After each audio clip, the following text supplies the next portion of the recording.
Olá, pessoal do segundo ano. Nós estamos estudando o conteúdo do segundo bimestre. A professora Jaqueline Silva, especialista em biologia, preparou essa aula para vocês, mas eu vou estar apresentando ela, tá?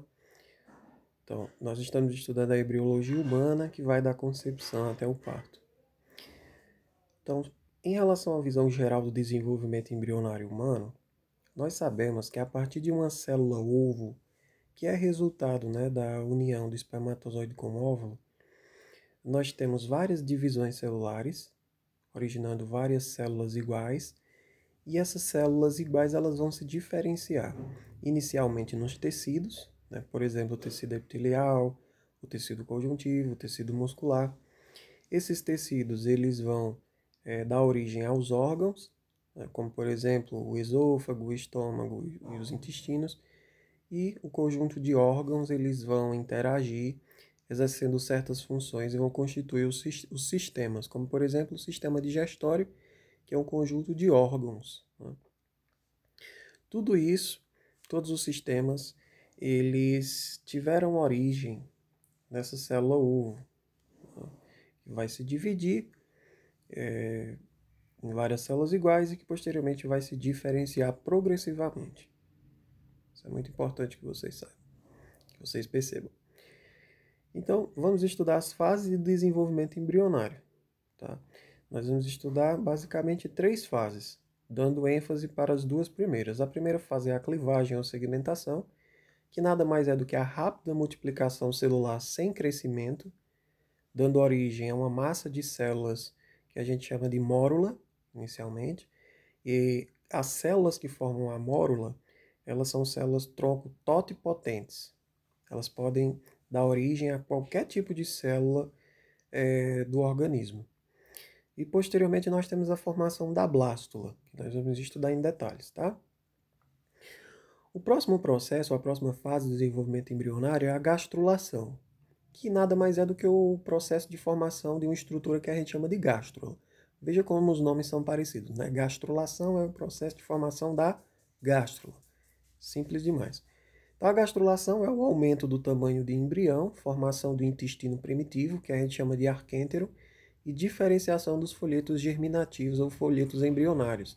São eles ectoderme, mesoderme e endoderme. O que é que vocês precisam saber aqui? O que é gastrulação, que é o processo de formação da gástrula, e que essa gástrula, ela nada mais do que um aumento do tamanho do embrião, a formação do intestino primitivo, que a gente chama de arquêntero, que vocês vão ver bem nas imagens que vão seguir, e a diferenciação dos folhetos germinativos. Aí vocês precisam saber quais são os folhetos germinativos. Precisam memorizar agora por enquanto, tá? Ectoderme, mesoderme e endoderme. Ecto significa fora, então o tecido mais externo é ectoderme. Meso vem de meio. Mesoderme, tecido intermediário. E endoderme é o tecido que fica no interior, né? Endo vem de dentro. Então, tecido mais interno, endoderme. A terceira fase do desenvolvimento embrionário, que nós vamos ver aqui, não de forma muito detalhada, é a organogênese. Veja, o nome organogênese lembra o quê? Lembra órgãos, né? Organogênese. Gênese é a origem. Organo vem de órgãos. Então, a organogênese nada mais é do que a formação dos órgãos, né? É a diferenciação dos tecidos em órgãos. E aí nós temos nesse processo a neurulação, que é a formação inicial do sistema nervoso do embrião, né? Neurulação, formação do tubo neural, e aí lembra neurula. Vamos iniciar então pela primeira fase, que é a clivagem. Nós vamos da clivagem até a gastrulação, tá?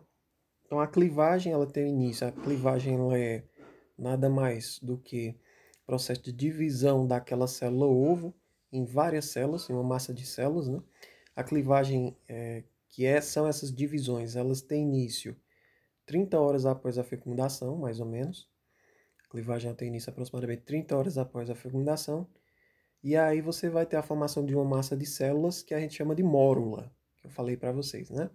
Então, o estágio da mórula, ela acontece entre o terceiro e o quarto dia após a fecundação. Você já tem a mórula formada ali entre o terceiro e quarto dia após a fecundação, que é o encontro do espermatozoide com o óvulo, tá? E aí, após a mórula, nós temos a formação da blástula, ou blastocisto, né? A formação do blastocisto. A blástula chega até o útero, ainda coberta pela zona pelúcida, né, que é liberada após a chegada. Após a chegada, ali no útero, essa zona pelúcida ela vai ser liberada. Só ocorre, em média, aí, no sexto dia após a fecundação, permitindo a fixação na parede uterina. Então, a blástula ela vai sendo desenvolvida, ela chega no útero ainda com a zona pelúcida, essa zona pelúcida ela é liberada, e aí começa a implantação dessa blástula no útero, né? Isso vai permitir a fixação dessa blástula na parede uterina. Então, observe, primeiro a gente tem a formação da mórula, depois da blástula, essa blástula perde a zona pelúcida e se fixa na parede uterina, né? E no final da segunda semana de gravidez, o embrião ele já está totalmente envolto pela mucosa uterina. Essa blástula já se interiorizou, já está totalmente envolvida pela mucosa uterina. Isso no final da segunda semana de gravidez já, tá? Então, é muito importante que nós saibamos que existem células-tronco, né? Existem células-tronco e existem divisões dessas células-tronco. Existem tipos de células-troncos diferentes. Então, nós temos as células-tronco embrionárias, tá? E nós temos as células-tronco adultas. Quem são as células-tronco embrionárias? Olha o nome, pessoal. Célula-tronco embrionária. Então, essas células estão no embrião, obviamente, né? Então, nós vamos encontrar células-tronco embrionárias no zigoto, tá? No zigoto. E aí essas células elas vão ser totipotentes, elas vão poder se transformar em qualquer tipo de célula do nosso corpo. E nós temos células-tronco embrionárias no blastocisto, tá? No blastocisto. E essas células-tronco embrionárias do blastocisto, elas são pluripotentes. Elas podem se transformar em uma grande diversidade de células do nosso organismo, mas não podem se transformar em todas as células do organismo. Perfeito? Vocês vão entender em maiores detalhes isso um pouco mais à frente. E nós temos as células-tronco adultas, que são aquelas células do cordão umbilical, de alguns tecidos, as presentes na medula óssea, que vão formar todo o tecido hematopoético, nas células do sangue. Na medula óssea, nós temos a formação de células do sangue a todo momento, constantemente. Então, para isso, você precisa ter células-tronco, certo? E também você tem células-tronco no sangue periférico. Então, lembre-se, no cordão umbilical, nos tecidos, na medula óssea, no sangue periférico. E aí você tem duas classificações aqui das células-tronco adultas. As células-tronco multipotentes, que podem se transformar em algumas células daquele tecido específico, e células-tronco adultas unipotentes, que só têm a capacidade de se transformar em um tipo específico de célula.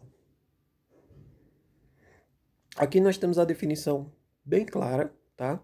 Vocês podem pausar o vídeo e observar melhor, fazer a leitura para poder diferenciar. Células totipotentes podem se transformar em qualquer tipo de célula, tá? Qualquer tipo de célula mesmo. As células pluripotentes, elas têm uma capacidade de originar, né, várias células do nosso corpo, porém elas não são capazes de originar tecidos extraembrionários. Essa é a diferença. Totipotente pode dar origem a células extraembrionárias, já as pluripotentes não têm a capacidade de originar tecidos extraembrionários. Nós temos as células tronco multipotentes, né, que podem se diferenciar em alguns poucos tipos celulares, as unipotentes, que são capazes de originar apenas um tipo específico de células. As induzidas são aquelas que são células normais, mas elas podem se transformar em células-tronco a partir de alguns estímulos, né, de alguns componentes químicos, de algumas substâncias. Você pode induzir uma célula que não é uma célula-tronco para que ela se torne uma célula-tronco. Aqui está mostrando as fases, mostrando exatamente a zona pelúcida. Aqui a gente pode acompanhar bem direitinho essas fases. Vamos dar uma analisada nessa figura, que ela é bem importante. Então você tem um ovócito segundo liberado do ovário, a gente pode observar o glóbulo polar, a zona pelúcida, nós podemos observar a corona radiata, né? Que é esse conjunto de células aí ao redor do ovócito secundário.